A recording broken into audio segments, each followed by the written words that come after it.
Vous aimez la France? Vous aimez la parcourir, la découvrir, partir à sa rencontre. Vous avez même parfois l'impression de bien la connaître. Nous avons tous une petite plage, une petite crique, une clairière, un hameau ou un chemin qui n'appartient qu'à nous, loin des sentiers battus, et que nous ne voulons partager qu'avec ceux que nous aimons. C'est cette France-là que nous voulons vous faire découvrir à travers 100 lieux qu'il faut absolument voir dans votre vie.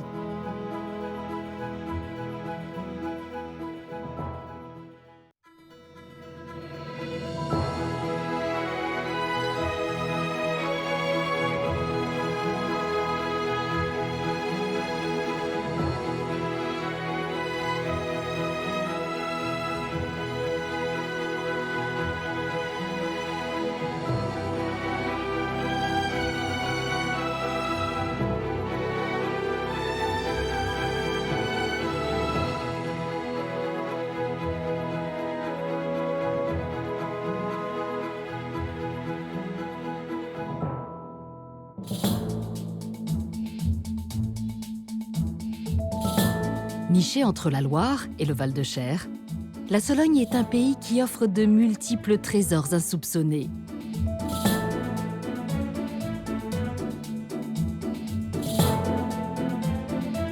Cette terre sauvage s'étend sur les départements du Cher, du Loir-et-Cher et du Loiret. C'est l'une des régions forestières les mieux préservées de France, clairsemée de plus de 3000 étangs. Si la Sologne est l'un des poumons verts de l'Hexagone, elle est aussi le berceau de nombreuses cités royales. Dans le Loir-et-Cher, nous allons débuter notre périple au château de Blois, un haut lieu où les petites histoires rejoignent la grande. C'est vraiment mon château préféré. À quelques kilomètres de là, se trouve la Sologne viticole, où les méthodes ancestrales sont à l'honneur. Dans le Cher se cache un écrin à la biodiversité unique. Elle est vraiment belle, cette plante, hein. Et un artisanat local très particulier. Nous découvrirons également, dans la Grande Sologne, ce que cette terre peut produire de plus raffiné. Mais c'est une folie, ce truc-là. C'est incroyable, ils sont énormes. Ainsi que des pépites qui sont restées longtemps bien cachées.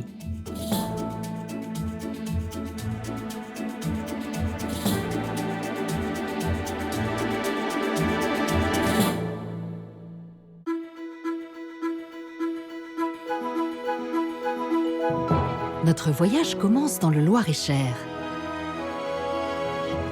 Située à l'ouest de l'ancienne province de l'Orléanais, aux portes du Berry, cette contrée est le mariage parfait entre une nature envoûtante et un patrimoine hérité des heures les plus glorieuses de l'histoire de France.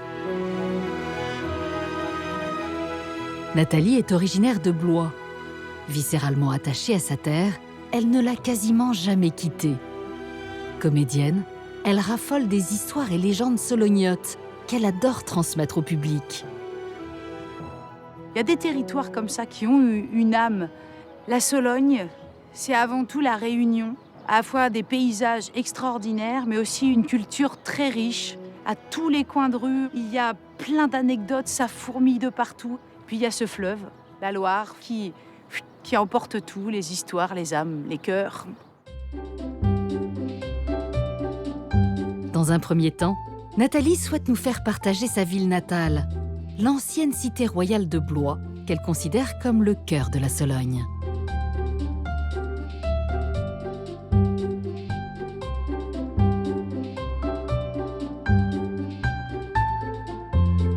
Traversée par la Loire, Blois est sillonnée de ruelles fleuries, bordées de maisons en pans de bois qui inspirent une grande tranquillité.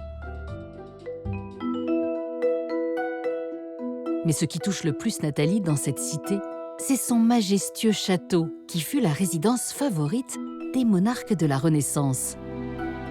C'est auprès d'Élisabeth, conservatrice du château, qu'elle va se plonger dans les nombreuses histoires et intrigues politiques qui se sont jouées entre ces murs.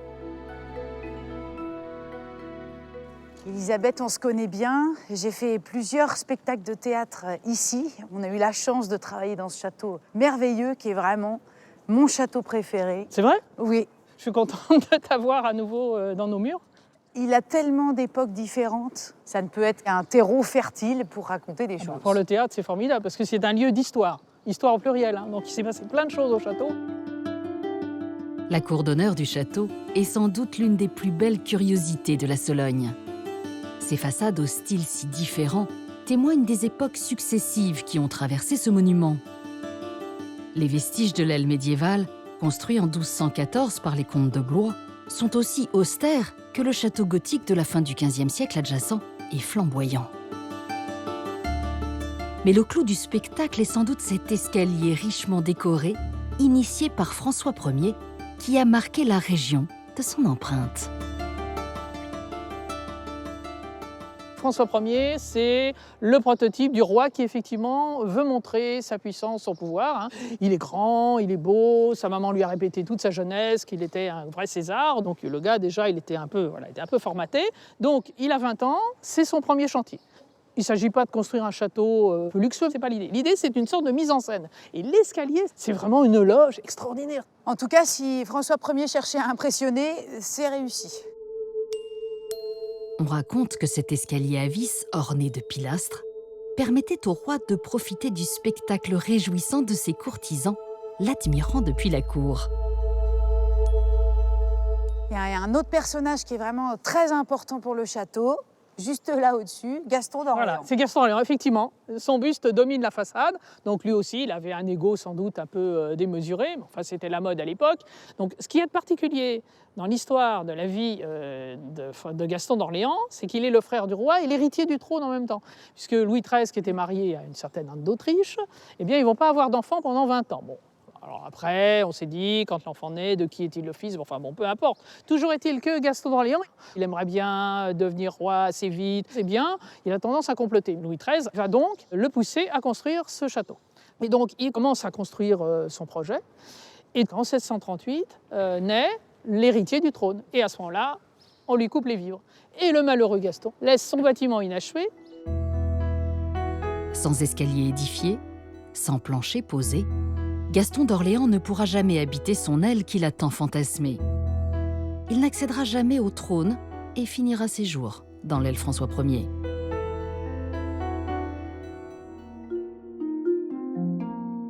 Les grandes pages de l'histoire de France sont sculptées dans la pierre du château. Mais ce palais n'en est pas moins porteur de petites anecdotes étonnantes. Voilà, c'est ce que je voulais te montrer.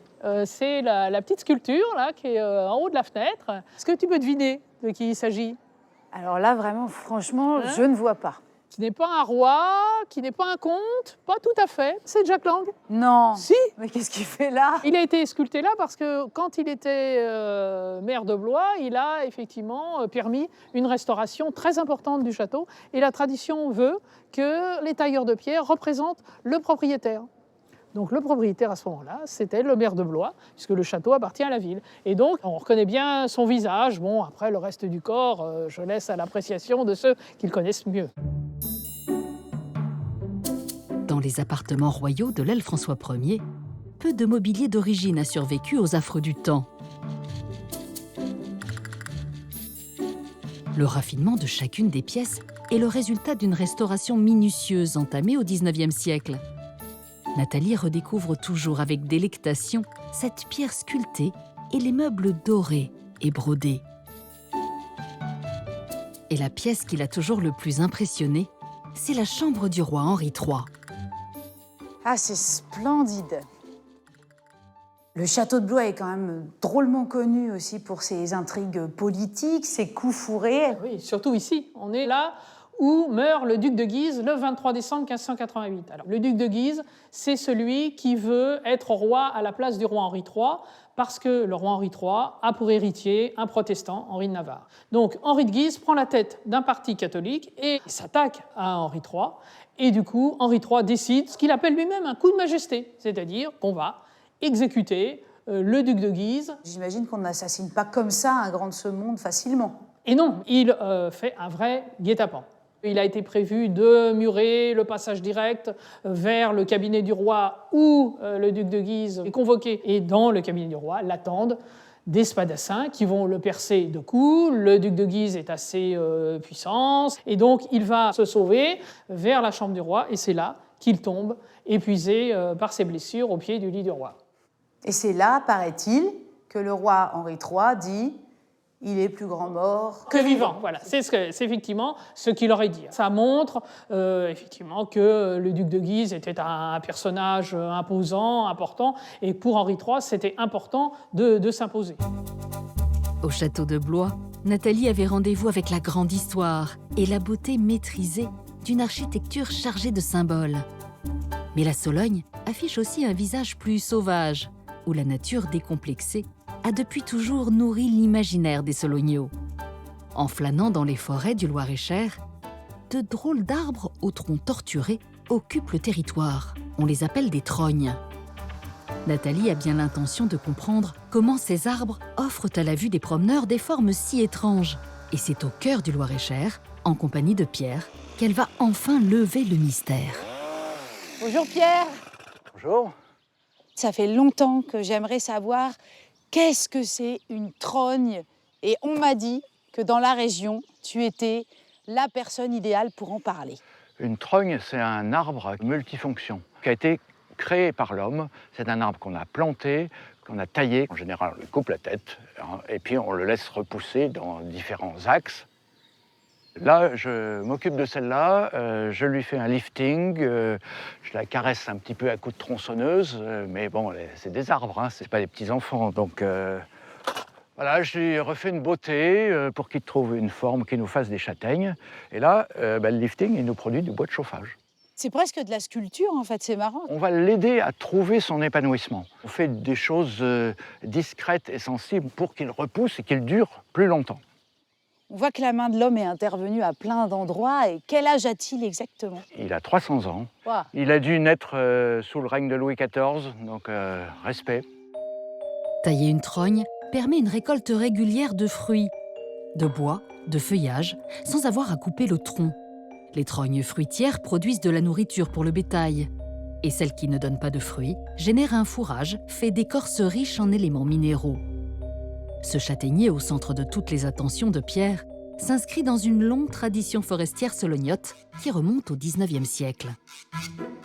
Si Pierre bichonne la trogne qui trône dans son jardin, il souhaite en faire découvrir une autre à Nathalie, dont la mine est encore plus étrange.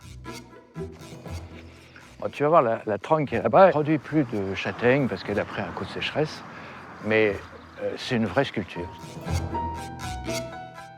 C'est vrai que quand on parle de trogne, là, des visages, on en voit plein sur cet arbre. C'est une vraie sculpture avec un œil qui nous regarde, c'est un peu cyclopéen. Et puis alors, dans cet œil, il y a tout un terreau qui est produit par des larves d'insectes qui vont manger l'arbre mort. C'est un terreau très fertile et qui fait que l'arbre va encore se modifier et que de cet œil naîtra peut-être quelque chose d'autre. La sculpture est toujours vivante. Et en fait, je suis en train de penser que de ce terreau-là, évidemment, on sort le terreau des histoires. Parce que tout de suite, ça évoque énormément de choses et on a envie de raconter des légendes. La légende locale, c'est un bossu qui revient de la fête. Il doit avoir un petit coup dans le nez, bon, c'est normal. Il passe au pied de cet arbre dans lequel les sorciers sont présents.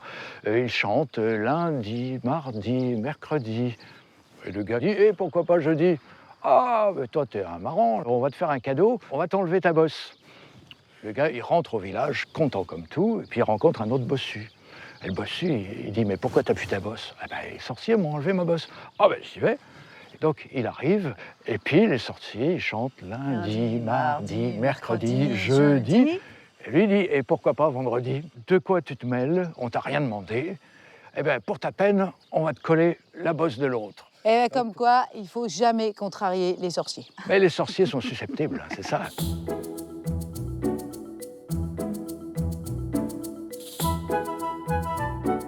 Même si Nathalie apprécie les forêts luxuriantes qui sont au cœur de la culture solognote, elle aime explorer une autre facette de ce que cette terre peut offrir.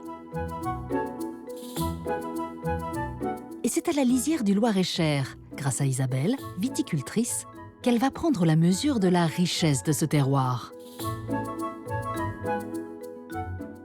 J'imaginais que les vignes, c'était plutôt des grandes étendues où on voyait toutes ces vignes à perte de vue partout. Et là, tout d'un coup, j'aperçois un arbre. Alors, qu'est-ce qu'il fait ici?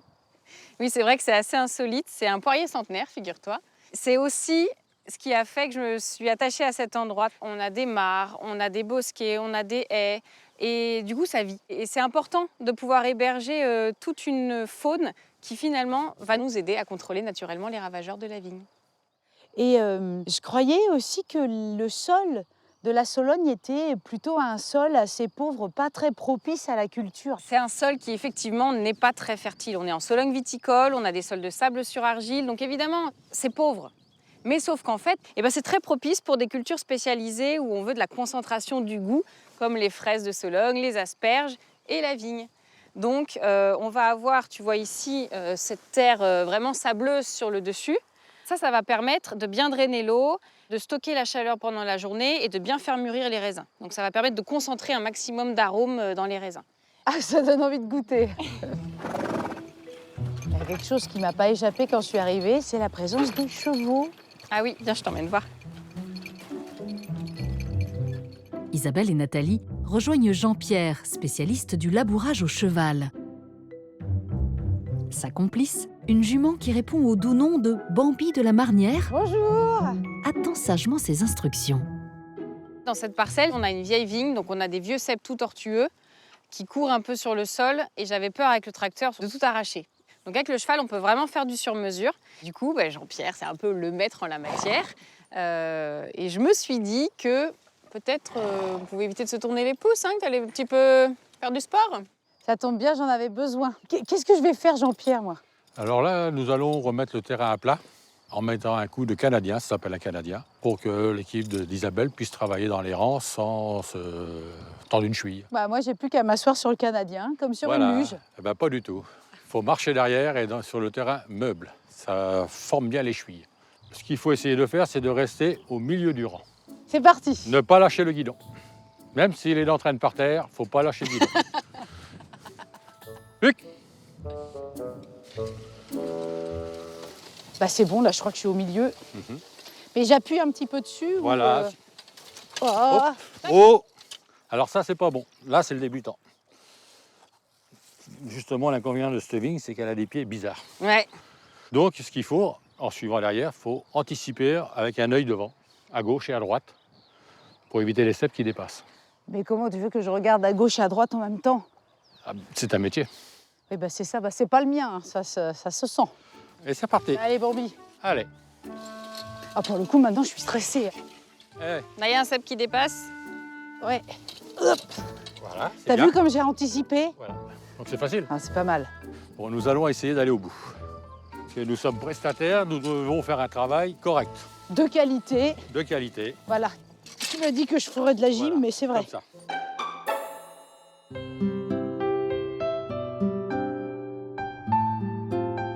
Bon, on goûte le fruit de notre travail?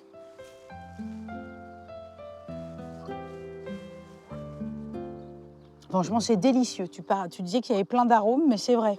Ouais, puis ça finit vraiment sur les épices, tu vois. Bravo, ça, c'est la terre de Sologne. Exactement, condensé dans un verre. À la Sologne. À la Sologne.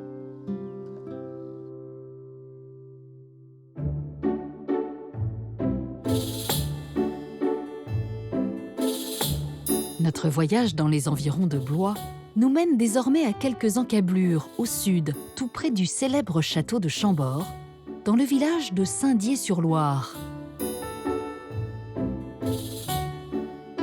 Conquise, Nathalie a décidé d'y poser ses valises et ne se lasse pas de sillonner son petit paradis. Des fleurs jalonnent les petites rues qui mènent à la Loire.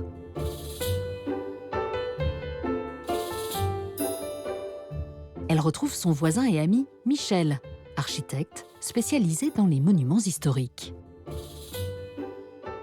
Bon, Michel, je suis contente de me promener avec toi au bord de la Loire parce que... Oui, surtout qu'il fait très beau aujourd'hui. Il y a un beau ciel. Et quand je suis arrivée ici à Saint-Dié, la première chose que j'ai vue, c'est la Loire. Ça m'a complètement bouleversée. Je me suis dit, je vais habiter ici, je resterai là. La Loire, élément extrêmement important pour la Sologne. Oui, la Loire, en fait, a irrigué vraiment tout le centre de la France à une époque où les routes étaient, sinon inexistantes, tout au moins inutilisables. Et en particulier, Saint-Dié a été le port par lequel on a approvisionné tous les matériaux nécessaires à la construction du château de Chambord. Chambord, c'était un pays assez malsain, un pays de fièvre. Et à Saint-Dié, on est sur le calcaire. Et par conséquent, le climat était plus favorable. Tellement favorable qu'évidemment, les grands de ce monde ne s'y sont pas trompés et se sont pressés en masse à Saint-Dié. Bien entendu, le chantier de Chambord se développait. Il y avait des invités de marque qui venaient à Chambord. Mais c'était difficilement un lieu de séjour. Et les gens venaient plutôt vivre à Saint-Dié. Par exemple, lorsque Louis XIV donnait des représentations théâtrales, il est attesté que la troupe de Molière était hébergée à Saint-Dié. Molière et sa troupe ne sont pas les seuls à avoir goûté à la beauté paisible de Saint-Dié. Un autre personnage célèbre s'en est entiché. Impossible de visiter Saint-Dié sans passer par son église qui fait la fierté des habitants. Nous sommes dans le centre du village, dans cette église magnifique qui est dédiée à Saint-Dié, qui a donné son nom à la ville. Oui, Saint-Dié à l'origine était Déodatus, un moine qui voulait vivre une vie d'ermite et qui était venu s'installer dans une grotte ouvrant sur la Loire.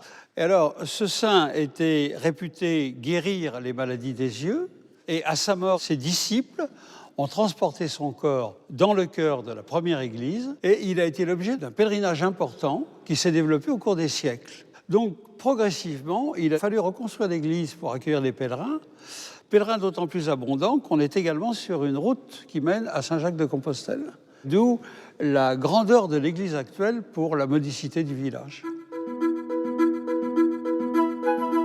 Si Blois et ses environs, comme l'adorable village de Saint-Dié, vous a charmé, nul doute que vous serez ébloui par la Sologne sèche, celle qui s'étend dans le département du Cher.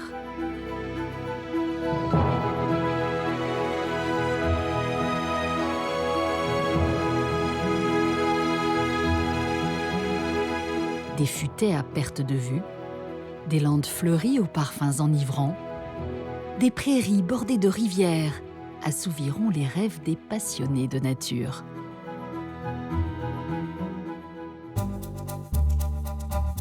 Venue de Côte d'Or, Amandine a eu un coup de foudre pour le Cher.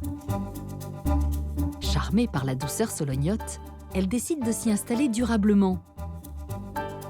Guide spécialisée dans le patrimoine naturel local, elle continue de s'émerveiller devant la diversité des paysages de ces terres. Je suis tombée amoureuse de cette région qui est naturelle et au niveau culturel très très riche. On a accès à ce petit patrimoine rural facilement, des balades interminables entre forêts et étangs. Et il ne faut pas aussi oublier le rapport humain. En Sologne, les gens sont très accueillants et quand je suis arrivée dans la région, on m'a tout de suite ouvert les bras.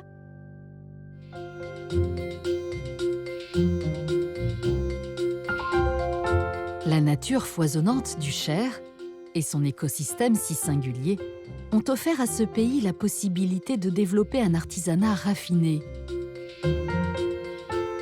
C'est cette facette de la région qu'Amandine souhaite vous faire partager. Elle se rend à la manufacture de porcelaine Pilivuy, située à la lisière du Berry. La porcelaine du Cher, qui remonte à plusieurs siècles, est née de la terre argileuse de Sologne. On raconte qu'après la Révolution, les nobles, nombreux dans la région, se sont pris de passion pour cette céramique, à défaut de se procurer de l'argenterie. David a repris cette manufacture il y a 7 ans, séduit par la rencontre entre le savoir-faire et la créativité qu'implique la fabrication de la porcelaine. Il va dévoiler à Amandine les dessous de sa fabrique. Alors David, ce que j'aime bien dans la porcelaine, c'est son côté naturel. Oui, alors ici, effectivement, on est dans une vieille entreprise. Elle a plus de 200 ans. Elle est installée ici maintenant depuis 1818. Oui. Parce qu'il y avait toute cette matière à proximité. Il y avait le bois, on chauffait les fours, et il y avait ce kaolin, donc qui D'accord. est cet argile blanc en fait, qui donne cette blancheur et cet éclat à la porcelaine. Cet atelier est consacré au façonnage de moules en plâtre qui donneront la forme à la future porcelaine. Un travail qui demande une grande précision.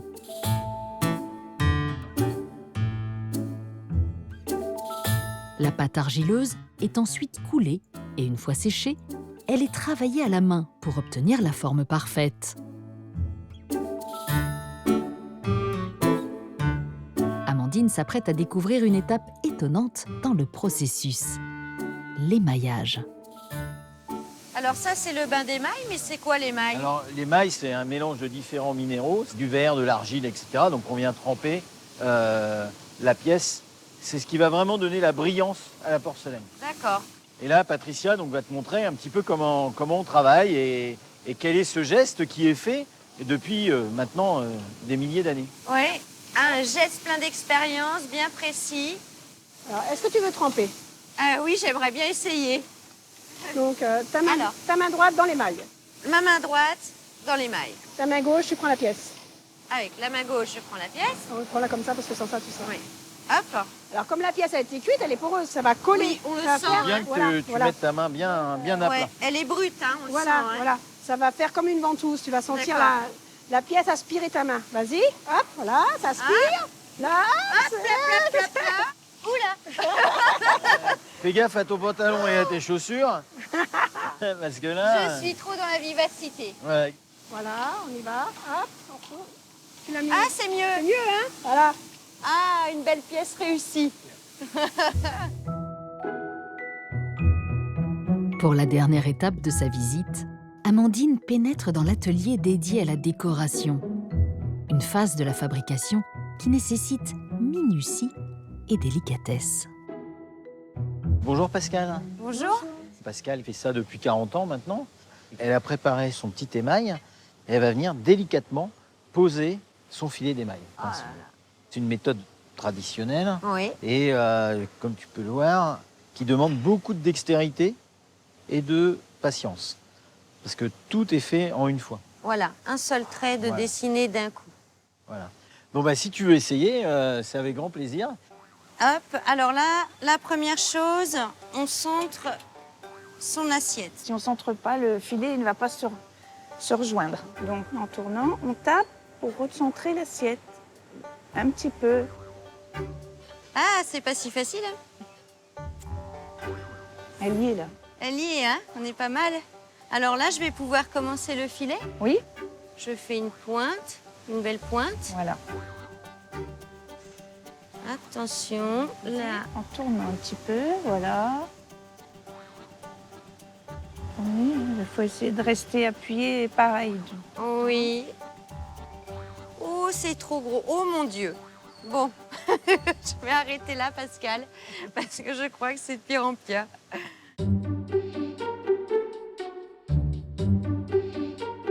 L'accueil si chaleureux des Solognos et leur désir de partager et de transmettre leur savoir-faire, Amandine ne s'en lasse jamais.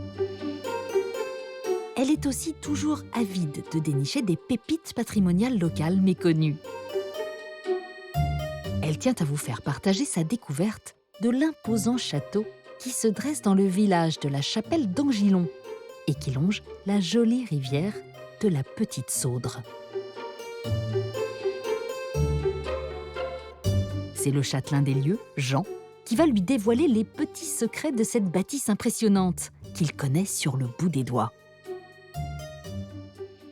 Jean, quel magnifique château. On sent que derrière ces pierres, il se cache des histoires incroyables. J'ai eu la chance d'épouser une bergère qui a hérité de ce château dont je suis tombé amoureux. C'est une vie entière de passion pour la restauration du patrimoine des pierres et de son histoire énorme. Il est vraiment incroyable, ce donjon, avec toutes ces pierres, cette belle porte en fer forgé. C'est vraiment somptueux, hein. Le donjon est du 11e, 2,80 m d'épaisseur de mur, il a de quoi tomber amoureux. L'escalier est du 15e siècle. Ce donjon qui trône fièrement dans la cour d'honneur est l'un des plus anciens de la région. Au fil des siècles, des bâtiments divers se sont élevés, donnant un ensemble d'une esthétique singulière. Voilà cette fameuse salle des gardes. J'emmène Amandine dans les entrailles du château, là où reposent encore les vestiges de la première construction. C'est le donjon qui est là, construit par Gilon de Seuly, un viking qui s'est installé ici par l'épée. Il a donné le nom au village La Chapelle d'Angilon. Acharné à trouver un petit espace, il a créé un petit royaume indépendant qui a duré 1000 ans, avec 85 villages et hameaux autour. 1000 ans d'indépendance, c'est fabuleux quand même, il faut tenir. C'est absolument incroyable. On ne payait pas d'impôts, on frappait monnaie. Ça fait rêver. Ce château, encore habité par Jean, abrite des collections étonnantes de différentes époques et venant de toute l'Europe. Le propriétaire des lieux souhaite maintenant révéler les petits secrets dont sa demeure est truffée. Qu'y a-t-il dans cette pièce, Jean? On croit qu'il n'y a rien, mais c'est un passage secret dans l'épaisseur des murs. Waouh! Entrée. Voilà, alors on est dans un escalier étroit pour plusieurs raisons. La première, parce que c'était dans l'épaisseur des murs.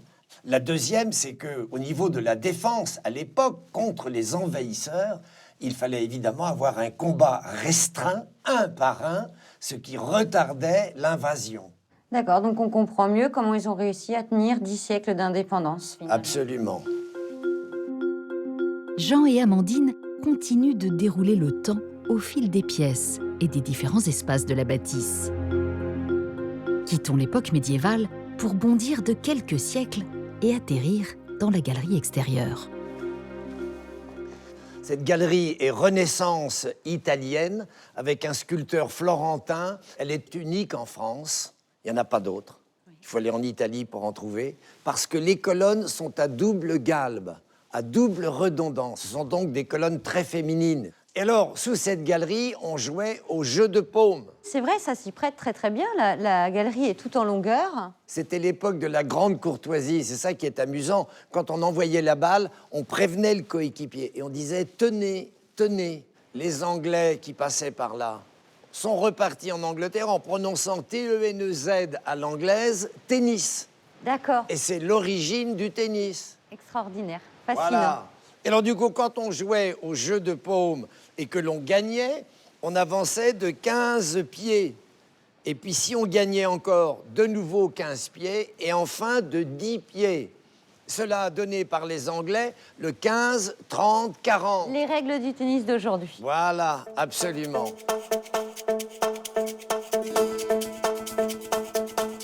Amandine apprécie les nombreuses histoires locales qui ont façonné la région. Et elle a toujours été fascinée par l'incroyable biodiversité du Cher, au point d'en faire le cœur de son métier. Près de Neuvy-sur-Barangeon, elle organise des visites dans un milieu naturel singulier, la tourbière de la Guette. Cette zone humide est colonisée par une végétation unique, se développant sur un environnement acide et gorgé d'eau stagnante. Amandine échange régulièrement avec son collègue Arnaud sur la façon de mener les visites. Alors Arnaud, ce que j'aime expliquer ici au public, c'est le fait que la tourbière, finalement, elle soit en danger. Elle est en train de s'assécher, elle est en train de mourir. J'aime bien leur montrer que ces bouleaux et les pins sont en train d'absorber l'eau et assèchent le milieu et font que cette tourbière meurt, malheureusement. Moi, je leur parle en fait du côté éponge de la tourbière. Donc, il y a beaucoup de précipitations, il y a beaucoup de pluie. Elle va absorber l'eau en fait et ça va empêcher les inondations. Les tourbières représentent seulement 3% de la surface terrestre.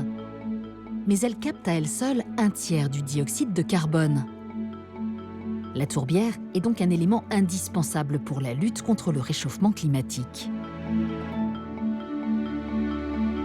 L'un des éléments clés de la tourbière est une drôle de plante flottante qui ressemble à de la mousse, la sphaigne. On a un très joli tapis ici. Ah oui, c'est assez bien développé. Il est très très vert, il est vraiment super, hein. Il a vraiment des belles couleurs de printemps. Alors ce qui est intéressant avec la sphaigne, c'est toujours son côté absorbant. Elle crée son milieu dans le sens où c'est elle qui va pouvoir absorber l'eau dans la tourbière. Si je prends une masse de sphaigne, là elle est remplie d'eau, je vais l'essorer, la vider de son eau, un peu comme en été, quand c'est la sécheresse. Et là, on la remet dans l'eau et tu vois ce qui se passe. Elle se remplit à nouveau d'eau. C'est impressionnant. C'est une véritable plante éponge en fait. Elle est capable d'absorber 30 à 40 fois son poids en eau. C'est quand même extraordinaire. Les balades entre collègues dans la tourbière sont aussi l'occasion de recenser les différentes espèces de plantes qui sont apparues. La mission d'aujourd'hui, trouver une drosera. Ah, ça y est, j'en ai une, Ah, une deuxième. super. Juste ici, là et là. Une belle drosera runtudifolia. Ah, voilà. Les drosera, en fait, ce sont des plantes carnivores. On distingue bien les petites gouttelettes, en fait, le sucre là, qu'il y a juste autour de la feuille. Et les insectes vont prendre ces gouttes pour de l'eau et ils vont venir se poser dessus. Ils vont se coller sur cette feuille, en fait, qu'on appelle la raquette. Le piège, il n'est pas instantané. En fait, la feuille va se replier petit à petit. Et c'est un mécanisme qui prend des heures et des heures. Elle est vraiment belle cette plante. Hein. Si j'étais un insecte, c'est sûr je me ferais avoir.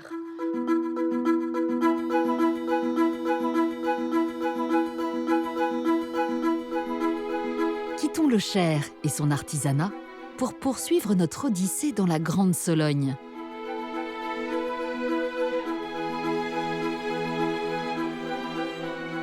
Cette terre faite d'océans verts, d'épaisses forêts, constellée de plus de 3000 étangs, offre un riche éventail de découvertes.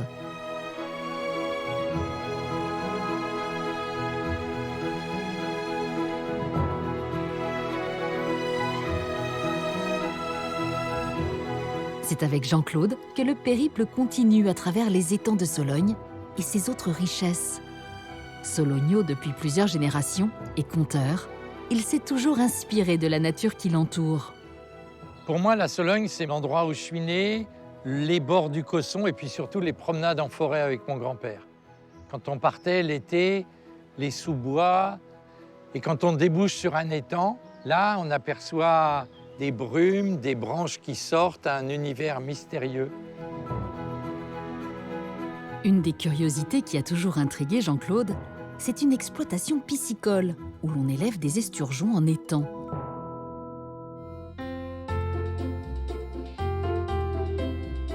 Vincent, le propriétaire, est le seul en Sologne à produire cet or noir si raffiné, le caviar.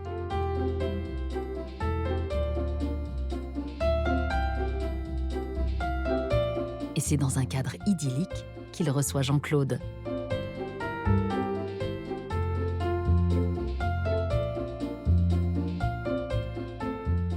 Moi qui adore la Sologne, se retrouver comme ça au milieu de l'eau. Ça constitue un cadre de travail dont on ne se blasse pas, quoi. J'ai des souvenirs de pêche des étangs quand j'étais gamin avec mon grand-père. Enfin, la pisciculture en Sologne, oui, ça existe depuis pas mal de temps, mais ici, j'ai vu à l'entrée caviar de Sologne. C'est quelque chose qui est quand même étrange d'associer ces deux mots. En fait, la pisciculture chez nous, c'est une affaire de famille. Hein. Ça remonte à assez loin. Mais mes parents ont créé cette entreprise et moi, quand je suis arrivé avec ma sœur, on a cherché à apporter quelque chose de nouveau. On a développé un élevage en vue de faire du caviar. Et là où on a eu une chance également, c'est que le caviar sauvage a été complètement interdit à la commercialisation. Donc les caviars d'élevage ont été poussés en avant. Mais alors la particularité de ce lieu, c'est on est dans un milieu naturel, on n'a pas l'impression d'être dans un espace, entre guillemets, d'élevage.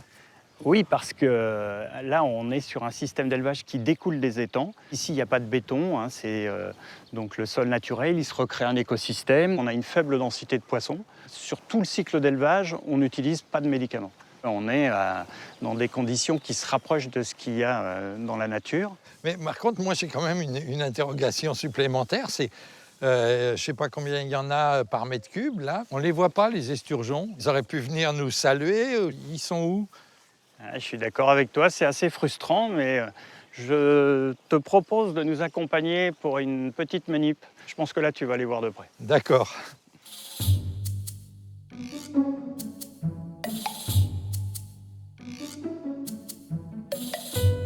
Jean-Claude part à la rencontre des collègues de Vincent et ne va pas tarder à barboter avec les esturgeons.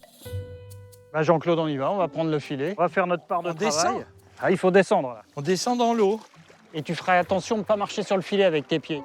Le but de l'opération, rééquilibrer le peuplement d'un des bassins où les poissons commencent à être à l'étroit. Ah, ça, c'est une aventure, hein. Ça fait un petit sol un peu... Des petits cratères, etc. Oui. Ça, c'est le travail des esturgeons, qui sont constamment en train de chercher des petites proies dans le sol. Il y a des gros trous. Ils avaient très faim à cet endroit-là. Bonjour, j'en sens dans les jambes. C'est que tu leur plais. C'est pas un poisson qui se stresse beaucoup. C'est un poisson qui va venir te voir. Moi aussi, j'en ai un dans les jambes. Là. Et Jean-Claude, remonte un petit peu plus haut. Il faut que tu exerces une tension sur les flotteurs au fur et à mesure que j'avale le filet. Ouais. Il y a une question qui me taraude. C'est comment on explique le coût assez élevé du caviar? Là, en fait, on l'explique principalement par le fait que le cycle d'élevage est très long. C'est-à-dire que les femelles mettent 8, 9, 10 ans à devenir matures. Ah oui. Et quelle est l'espérance de vie d'un esturgeon en moyenne? Alors, l'espérance de vie, c'est quelques dizaines d'années. Et les maxima, ça se rapproche du siècle, probablement. Un siècle? Mais c'est la Jeanne Calment des poissons. Ah oui. Ouais. Mais c'est une folie, ce truc-là. C'est incroyable, ils sont énormes. Oui, ça fait un peu d'effet, mais c'est normal, ils ont 6 ans. C'est impressionnant. Et tu vas voir les poissons d'un petit peu plus près encore. Ah non, plus près, non. Non? Oh. Non, mais ils vont venir vers toi, hein. C'est pas toi qui vas aller vers eux, là. C'est vrai? Ils vont nous sauter dans les bras? On va faire un petit prélèvement. Tu vas essayer de les prendre, Jean-Claude, avec tes gants? Juste d'avoir la sensation. Ouais. Non, c'est que j'ai peur de lui faire mal. Ouais, t'es bien, là, mon petit lapin. Ah, t'es sympa, toi. Hein? Petit bonhomme. Bon, bah ça y est, t'es un pro, Jean-Claude, hein. J'ai t'embauché. À quelle heure demain matin? Bon, à 7 h. 7 h? Il faut négocier, hein. Ouais, allez, 7h15, c'est bon. Bon, entendu. Mais après réflexion, Jean-Claude se ravise et préfère se rêver en simple goûteur de caviar.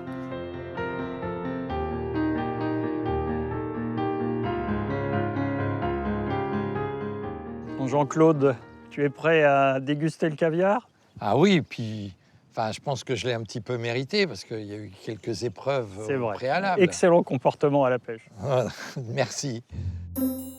On va faire éclater gentiment les œufs sous le palais et tu vas avoir progressivement un petit peu toutes les nuances du goût du caviar. C'est extraordinaire, c'est vraiment délicieux. Je trouve que c'est quelque chose de très subtil au niveau de la texture, au niveau du goût. Et là, il y a quelque chose qui nous remplit de... Un Sologno dirait peut-être de bénesté. On est bénaise.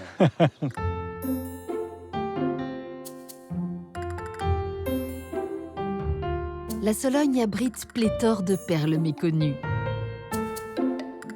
Comme ce petit oratoire à Germigny-des-Prés, qui a toujours attisé la curiosité de Jean-Claude. C'est Alexandra, guide à l'oratoire, qui va lui raconter son étonnante histoire. Alexandra, la première impression que j'ai en arrivant ici, devant ce monument, c'est l'histoire, une très très longue histoire qui est là devant nous. Oui, totalement. En fait, vous avez une partie 9e, une partie qui a été rajoutée au 12e siècle. Et en fait, toute la grande partie qui est là-bas, elle est 19e. Oui, on voit bien la différence entre les rondeurs de la partie la plus ancienne et puis quelque chose qui est plus géométrique, carré là-bas. Mais est-ce que l'on sait qui est à l'origine de la construction de cet oratoire? Oui, c'est Théodulphe. Théodulphe. Donc Théodulphe, c'était un ministre du roi Charlemagne. C'est un théologien, c'est vraiment quelqu'un de très lettré. Et il va participer à ce qu'on appelle la Renaissance carolingienne. Il va faire des textes de loi par rapport à la religion, l'éducation et la culture. Et donc, il va se faire créer ce bâtiment-là lorsqu'il devient évêque et abbé de Saint-Benoît.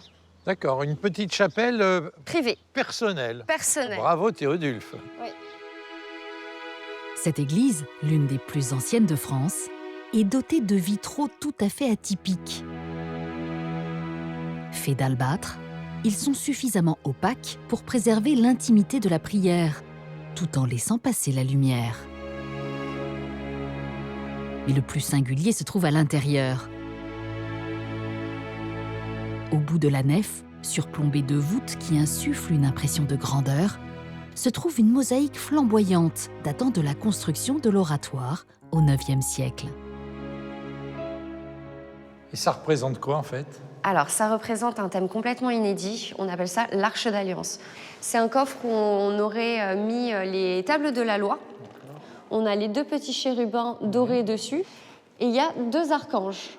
Alors, l'archange de gauche, il représente en fait le peuple chrétien. Et l'archange de droite, il représente le peuple juif. On est vraiment sur des personnages qui sont asexués, qui ne représentent personne. Tout simplement parce que Théodulphe, il était iconophobe. Donc il a œuvré avec Charlemagne contre les Byzantins pour justement qu'il n'y ait pas trop de représentation humaine, pour qu'il n'y ait pas d'idolâtrie. Pas moins de 130 000 tesselles composent cette mosaïque, dont certains sont légèrement inclinés pour accroître la brillance de l'or. On a quand même beaucoup d'inspiration byzantine. On est sur une mosaïque qui est dorée. On a des motifs végétaux. Mais comment l'art byzantin est arrivé à Germigny-des-Prés? Alors, tout simplement parce que l'Empire carolingien et l'Empire byzantin se faisaient la guerre, mais il y avait cette finesse dans l'art byzantin, et c'est quand même de toute beauté. Donc même si on est contre les Byzantins, on essaye de leur faire concurrence, c'est pour ça qu'on se retrouve avec une inspiration byzantine. Et tu sais comment on a découvert cette mosaïque? Non, c'est récent? Alors, ça date de 1820. En fait, il y avait des enfants qui jouaient avec des cubes de verre par terre. Et le curé est allé les voir et s'est dit « Mais mince, ça vient d'où, en fait, ces petits cubes ?» Il a regardé le plafond et il s'est rendu compte, en fait, qu'il y avait une mosaïque sous un badigeon. Donc, ils ont fait retirer le badigeon et ils ont découvert cette magnifique mosaïque.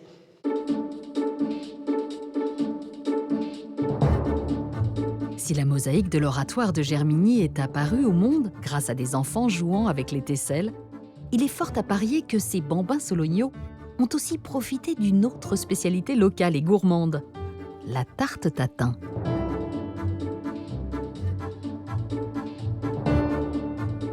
L'expert de cette recette fameuse, c'est Olaf, le chef cuisinier de l'hôtel Tatin, autrefois tenu par les légendaires sœurs du même nom. Alors on le sait, toutes les grand-mères solognotes ont une recette différente de la tarte tatin. Il y a plein d'associations. Alors comment on s'y retrouve, nous, là-dedans? Et ici, c'est vrai qu'on a la chance d'avoir la vraie recette des sœurs Tatin qui a réussi à se transmettre de propriétaire en propriétaire. Alors, par quoi on commence? Alors du coup, on va commencer par se faire la pâte brisée. Parce que c'est la vraie tarte tatin se fait à la pâte brisée. Première étape de la recette, mélanger de la farine, du sucre et du beurre. Et là, on va faire ce qu'on appelle le sablage. Sablon, sablon. La Sologne est un pays de sable, d'argile aussi, mais l'argile, on en met moins dans la recette de la C'est ça. tatin. Ça va, comme Ouais, ça? super, nickel. Stéphanie et Caroline seraient fiers de toi. Les fameuses sœurs Tatin. Donc on va s'éplucher les pommes. Ça, c'est aussi une autre question qui est importante, c'est quelle variété de pommes on conseille? Une pomme qui soit bien ferme, parce qu'on fait une tarte tatin, on fait pas une compote. Ah, bah c'est très clair. J'ai toujours entendu dire qu'en fait, la tarte tatin, c'était né parce que l'une des sœurs Tatin était amoureuse d'un brave Solognot du coin qui était parti à la guerre en 1914. Et puis, quand il est revenu, elle était partie servir une tarte aux pommes et quand elle l'a vue, elle est tombée par terre, la tarte s'est renversée et c'est comme ça que serait née l'histoire de la tarte tatin. Bah, tu vois, Jean-Claude, je la connaissais pas celle-ci. Ah. Il y a plein d'autres légendes que moi je connais, mais... Non, mais est-ce qu'on pourrait avoir la vraie? Celle de l'hôtel, c'est une des sœurs était retenue à la réception par un client. Oui. Donc elle a fait une tarte en vitesse, sauf qu'elle a oublié de mettre la pâte. Donc elle a mis sa pâte après. On va savoir, toi, avec les légendes, laquelle est la bonne. C'est ça. Un mélange de beurre et de sucre placé sous les pommes viendra donner ce goût caramélisé si gourmand. Mais dis-moi, Olaf, comment est-ce que la tarte tatin est devenue aussi célèbre? Pareil, ça fait un peu partie des légendes de la maison Tatin. Le patron du Maxims à Paris aurait envoyé un de ses pâtissiers comme jardinier à l'hôtel Tatin pour piquer la recette. Ah oui, un espion. Ah ouais, quoi. un espion, ouais. On n'a plus qu'à rajouter notre pâte et on va pouvoir la mettre à cuire. Un rouleau à pâtisserie qui a vécu, on sent. Hein. Oui, ah bah, il a fait quelques tartes, celui-là. Hein. Ouais. Une fois les pommes bien dorées sous la pâte et la tarte cuite au four pendant 45 minutes, Et attention de ne pas te brûler. Oui, c'est bien chaud. reste à faire revenir le tout à feu vif. Ça murmure, ça crisse. Donc là, on met notre plat dessus. Le plat dessus. Et là, d'un mouvement sec, je vais la retourner. Hop. Voilà, on pose là. Waouh! La magie opère. Un petit morceau hein, ou un gros morceau, genre? Oh, un bon morceau. Moi, je suis un gourmand.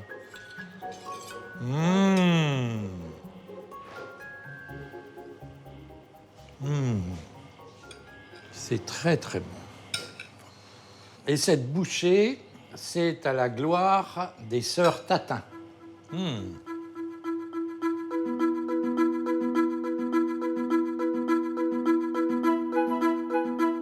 C'est ici que s'achève notre voyage, au cœur des vastes forêts solognotes.